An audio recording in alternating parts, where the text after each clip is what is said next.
नमस्कार और एक बार फिर से आपका सबका स्वागत है हमारे यूट्यूब चैनल में। और शुरू करते हैं हम लोग निफ्टी एंड बैंक निफ्टी के बारे में एनालिसिस, क्या बोलती है निफ्टी की चार्ट। और सबसे पहले हमने निफ्टी यहाँ पर डेली का चार्ट खोल लेते हैं। देखिए, लास्ट टाइम जो मैंने वीडियो बनाया था उसमें आपको बताया था कि ये एरिया एक रेजिस्टेंस का काम करेगा, और ऐसे ही आपको जैसे एक बेसिक थ्योरी पता है सपोर्ट एंड रेजिस्टेंस का, कि जब रेजिस्टेंस क्रॉस होता है तो वही रेजिस्टेंस सपोर्ट का काम करता है। तो ट्रेंड लाइन उसी समय का बना हुआ है, और आप देखिए जिस तरीके से इसको एक बार टच करके नीचे आया था, एंड देन जब फ्राइडे को गैप अप ओपनिंग हुआ उसके बाद जब नीचे आया वापस से इसी ट्रेंड लाइन का जो कि रेजिस्टेंस हुआ करता था उसका सपोर्ट लेकर के मार्केट वापस से रिवर्स हुआ है, और मार्केट ने यानी कि निफ्टी ने ऑल टाइम हाई बना दिया है फ्राइडे के सेशन में। ठीक है, अब कुछ लोअर टाइम फ्रेम पे अगर हम लोग देखें कि क्या हो रहा है इसके अंदर हरकत, तो आप देखेंगे मैंने पहले ही बताया था निफ्टी स्ट्रांग है, लेकिन बैंक निफ्टी में थोड़ा वीकनेस है। तो ये बैंक निफ्टी का भी चार्ट हम लोग देख लेंगे, लेकिन फ़िलहाल अभी निफ्टी का देखते हैं कि निफ्टी में क्या हुआ है और आगे क्या संभावना है, क्या हो सकता है।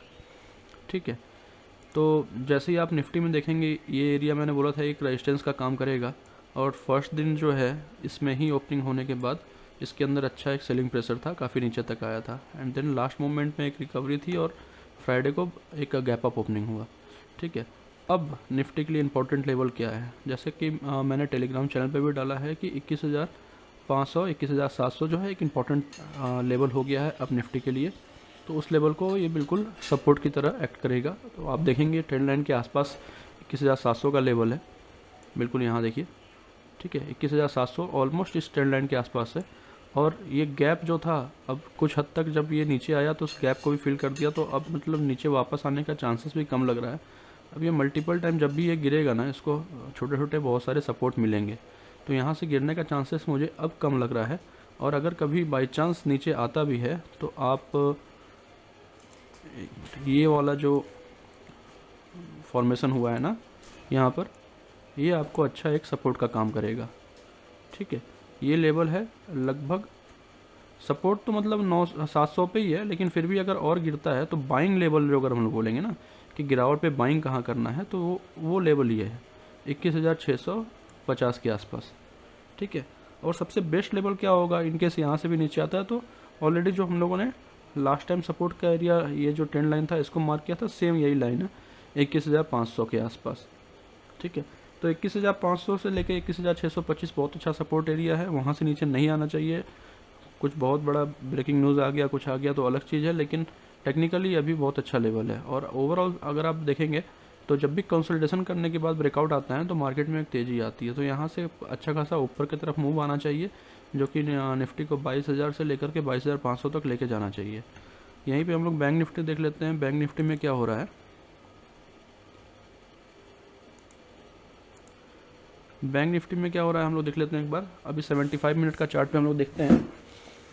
देखिए, बैंक निफ्टी में लास्ट टाइम हम लोग बात किए थे ये ट्रेंड लाइन का, अब आप देखेंगे तो अभी भी बैंक निफ्टी जो है ना इस ट्रेंड लाइन के नीचे ही है। तो निफ्टी में ब्रेकआउट देखने के लिए मिल गया, लेकिन बैंक निफ्टी अभी भी कहीं ना कहीं उसी रेंज में है। हालांकि बैंक निफ्टी में वीकनेस भी ज़्यादा था निफ्टी से,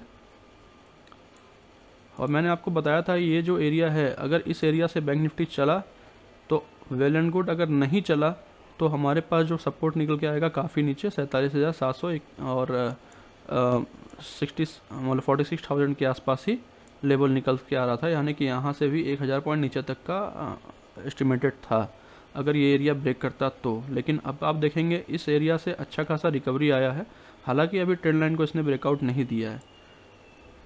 ट्रेंड लाइन को ब्रेकआउट देने के बाद भी इसके लिए सफ़र थोड़ा सा मुश्किल ही है। एक रेजिस्टेंस एरिया इसने टेस्ट कर लिया,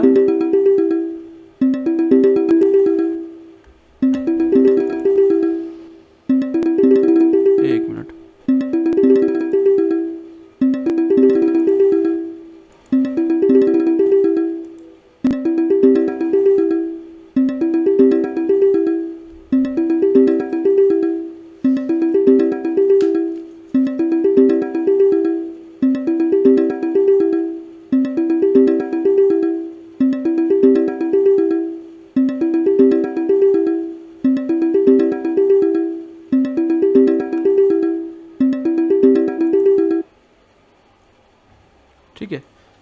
बैंक निफ्टी के लिए क्या था इम्पोर्टेंट लेवल कि जब इस एरिया में यहाँ पर आया तो ये एक रेजिस्टेंस एरिया था, इसको इसने टेस्ट तो कर लिया।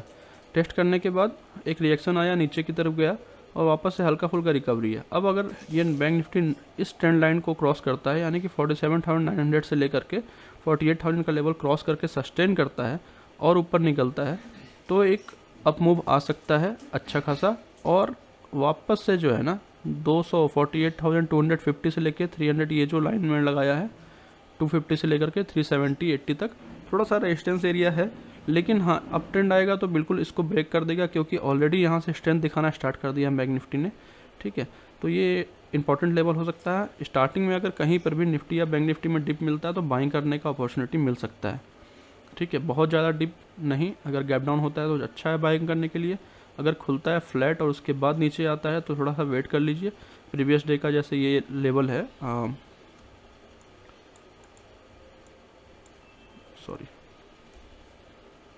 जैसे प्रीवियस डे का ये जो लेवल था ये ऑलरेडी एक अच्छा लेवल है। ठीक है, 47,500 600 का लेवल, अगर इस लेवल में वापस से मिल जाता है तो वापस अच्छा बाइंग अपॉर्चुनिटी बनेगा और यहाँ से एक फ्रेश ब्रेकआउट आपको देखने में मिल सकता है। बस कॉशियस रहना है। ये जो डेली का रेजिस्टेंस एरिया मैंने मार्क किया हुआ है 48,160 से लेकर के 48,370-80 तक का लेवल, ये थोड़ा सा एरिया है जहाँ पर कॉशियस रहना है। एक बार को आप देखिएगा कि HDFC बैंक में, एक्सिस बैंक में क्या सिचुएशन हो रहा है। हालांकि मैंने लास्ट टाइम HDFC बैंक का ही बोला था कि वो भी यहाँ से अब चलना चाहिए, तो ओवरऑल बैंक निफ्टी को भी ऊपर जाने का उम्मीद लग रहा है। एक बार मैं आपको HDFC बैंक का चार्ट दिखाता हूँ।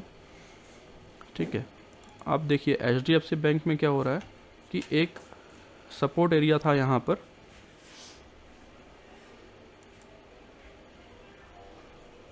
ठीक है, इसी सपोर्ट में टच करके रिवर्सल आया है और जहाँ तक उम्मीद है कि HDFC बैंक में भी एक सडन रैली आनी चाहिए, जो कि HDFC बैंक को जल्दी से जल्दी तकरीबन 1682 तक ले जाने का, यहाँ से 50 पॉइंट ऊपर तक।